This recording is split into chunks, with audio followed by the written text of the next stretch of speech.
All right, let's jump right into a really fascinating and honestly pretty intense intellectual debate. It's all sparked by Rajiv Malhotra's book, Indra's Net. And it asks a question that, well, it gets right to the very core of one of the world's oldest spiritual traditions. So what's the question at the heart of all this? It's a big one for sure. Is the Hinduism that we see all around the world today, is it an authentic, ancient tradition, or, and this is the provocative part, is it actually a 19th century invention? I mean, think about that for a second. Is this vibrant, global faith a straight line from an ancient past, or is it something way newer? That's the real tension we're going to dig into. Okay, so here's how we're going to break this down. First, we'll tackle that foundational question. Then we'll dive into what's called the Neo-Hinduism thesis. After that, we'll look at the counter-argument using the metaphor of Indra's net and this idea of an open architecture system. And we'll wrap up with a look at a defense for the future. So let's get into why this is such a big deal. This isn't just some dusty academic squabble. We're talking about a debate over the very identity, the continuity, the authenticity of a spiritual path for more than 1 billion people on this planet. The stakes are, well, they're incredibly high. Okay, so here's the core of the challenge. The claim is that this whole idea of a single unified religion called Hinduism, well, that it just didn't exist for most of history. The argument is that it was actually constructed, kind of pieced together much more recently in the modern era. And that leads us right into the formal academic theory behind this. The book calls this the Purva Paksha, which is a really cool concept.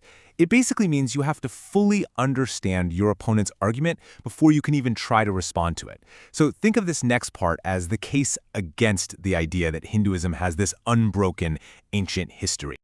So the name for this theory is Neo-Hinduism, and really at its heart is one heck of a claim: fabrication. Yeah, the idea is that what we call Hinduism today isn't some organic, ancient thing that evolved over time. No, the thesis argues it's more of a synthetic creation, put together as a reaction to colonialism, and get this, that it actually borrowed a lot from the West and Christianity. And, this idea didn't just pop up out of thin air. It has a real intellectual lineage, mostly in Western academia. It kind of starts with a German scholar, Paul Hacker, who is the one who first really alleged this appropriation from the West. Then his work gets picked up and amplified in English by Ursula King, who then goes on to mentor Anantanand Ramachan, who's a major voice for this thesis today. So what are they actually saying? Let's get specific. First, the thesis claims that the whole idea of a single, unified Hinduism is a dangerous fabrication. That's a direct quote. Second, it argues that these hugely influential figures like Swami Vivekananda weren't really teaching ancient wisdom. Instead, they were just repackaging Western ideas. A big example they point to is karma yoga, the idea of selfless service. The claim is that this modern focus on social service isn't originally Hindu at all, but was inspired by Christian missionaries, and that the whole thing was driven by a political, nationalist agenda to push back against the West. And man, if you want to understand the really provocative tone of this argument, just listen to this quote from the scholar John Stratton Hawley. He says, Hinduism, the word, and perhaps the reality too, was born in the 19th century, a notoriously illegitimate child. The father was middle-class and British, and the mother, of course, was India. Wow. I mean, calling it an illegitimate child of the colonial encounter, that's not just an academic point. That's a powerful and deeply controversial image that really sums up the whole thesis. Okay, so we've heard the argument against. Now let's pivot and look at the response. This is what the book calls the Uttara Paksha, the counterargument. And what's really interesting is that it doesn't start with a point-by-point takedown. Instead, it offers a totally different way of thinking about unity, and it does it with this beautiful ancient metaphor. And you can see the two worldviews right here, side by side. It's a stark contrast, right? On one side, you got this idea of Hinduism as fragmented, new, synthetic, and heavily Western influenced. On the other side, you have this vision of it as integral, continuous, coherent, and something that's been evolving organically for thousands of years. I mean, these are two completely different ways of looking at the exact same tradition. So what exactly is Indra's net? Well, it's this absolutely incredible metaphor from the Vedas. Picture a giant cosmic web stretching out to infinity. And at every single node of this web, there's a jewel. But here's the amazing part. Every single jewel perfectly reflects every other jewel in the net. So what does that mean? It means the whole is present in every part.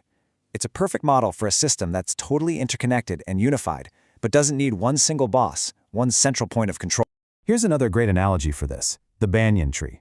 If you've ever seen one, You know it doesn't just have one main trunk in the middle. Its branches actually grow down to the ground and become new roots, new trunks. It's all one single tree, one living thing, but with many different centers.